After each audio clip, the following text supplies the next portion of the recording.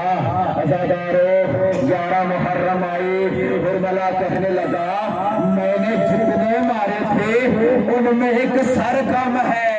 عزادارو 40 گھوڑے کتار میں لگے، ایک نیزہ تھا ہار میں۔ عزادارو میری طرف دیکھنا، اب 40 گھوڑ سواروں نے نیزہ زمین میں مارنا شروع کیا۔ عزادارو نیزہ زمین پہ جاتا، ادھر میرا باپ کا کلیجہ باہر آتا۔ اب ایک جو نیزہ زمین میں گیا، صرف نیزہ نہیں نکلا، علی اصغر زمین سے باہر رباب کا گروہ پھر گیا۔ زینب کی طرح ارے بہنا شہید ایک مرتبہ مارا گیا، میرا بچہ علی اصغر آئے 2 مرتبہ مارا گیا۔ عزادارو بس آخری جملہ مصائب کا، اب علی اصغر کے جھولے کی زیارت کرو گے۔ عزادارو اس جھولے کی زیارت کرنا اور دیکھنا تمہارے آنسو نکلتے رہے اور آوازیں جس قدر ہو سکے بلند ہو۔ کیوں شام غریبہ میں 2 بیویاں تھیں جو جلتے ہوئے خیمے میں گئی تھی، سنو گے سناؤ نا، وہ 2 بیویاں تو تھی۔ روایت کہتی ہے پہلی بیوی تھی زینب کبریٰ جو حسین کی امانت سید سجاد کو بچانے گئے، اور دوسری بیوی تھی ام ربا، کہتی ہے میرا بچہ مارا گیا، ہائے میرے بچے کے جلے ہوئے جھولے کی لکڑیاں، ہائے میں اپنے بچے کے جھولے کی لکڑیاں ہائے چومتی رہے، ہائے میرے بچے کا جھولا۔ عزادارو اس جھولے کی زیارت کرو، یہی